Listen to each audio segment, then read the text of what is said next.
မင်္ဂလာပါရှင် Universal Solar မြန်မာကနေဒီကနေ့ပတိန်ကြီးမြို့နယ်မှာရှိတဲ့တကိုးကြီးတမိုင်းဝင်ရွှေဆိုင်ရဘုရားကြီးကိုရောက်ရှိနေရပဲဖြစ်ပါတယ်ရှင်။ဖျားဖို့လာကြတဲ့မိဘပြည်သူများစိတ်အေးချမ်းသာစွာဖူးမြော်နိုင်မှုနဲ့ဖျားရည်ရှိမီလင်းနေစေဖို့အတွက်ညီမတို့ရဲ့ Universal Solar မြန်မာကနေ12 kW Solar System ကိုလာရောက်တက်ဆင်ပေးခဲ့ရပဲဖြစ်ပါတယ်ရှင်။ဒီဗီဒီယိုမှာဘာတွေအသုံးပြုပေးထားလဲဘယ်နေရာတွေမှာသုံးနေလဲဆိုတာကိုတစ်ချက်လိုက်ပြပေးပါမယ်ရှင်။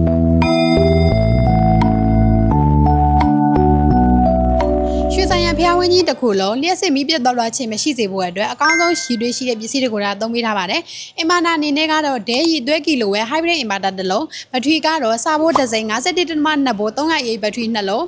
ဆိုလာအနေနဲ့ကတော့ GA630 ဝက်ဆိုလာကို15 kW ဝန်းကျင်အထိအသုံးပြုပေးထားပြီးတော့ race structure တွေနဲ့တိတိကျကျလေးခိုင်ခန့်အောင်တက်ဆင်ပေးထားပါတယ်။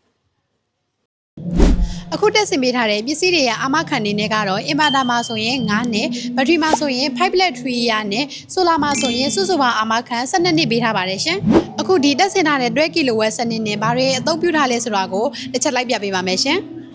ဖျားရင်မြင်တော်နေဝင်းကျင်မှာဖျားမီအလုံး100ဝင်းကျင်ကိုညဘက်မှာထိန်ထိန်လေးစေဖို့မီးပေးထားပါတယ်ဒါတင်မကားလေးပါဘူးအဲကွန်ဝါတာကိုလာအဲကိုလာပရင်တာ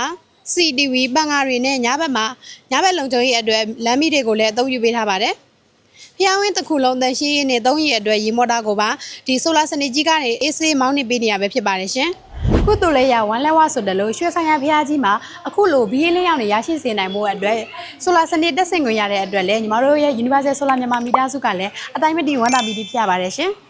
အခုလိုမျိုးရဲ့လူကြီးမင်းတို့ရဲ့နေအိမ်စက်ရုံအလုပ်ရုံတွေမှာဆိုလာစနစ်တက်ဆင်လို့လည်းရင်လည်းညီမတို့ရဲ့ Universal Solar မြန်မာကိုဆက်သွယ်စုံစမ်းနိုင်ပါတယ်။ဆိုင်ကိုလူကိုယ်တိုင်လာရောက်စုံစမ်းကျင်တဲ့သူတွေအတွက်မန္တလေးမြို့36လမ်း5859လမ်းကြားမှာရှိတဲ့ Universal Solar မြန်မာကိုလူကိုယ်တိုင်လာရောက်စုံစမ်းနိုင်တယ်လို့ TikTok ချက်ပေါက်ပြည့်မစင်ညာ Viber နံပါတ်ဖြစ်တဲ့399590 9968တို့မှတက်ဆင်လဲအသေးစိတ်ဆက်သွယ်စုံစမ်းမြင်ပြီးတော့အခုလိုမျိုးပဲ Solar စနစ်ကိုတက်ဆင်နိုင်ပါတယ်ရှင်။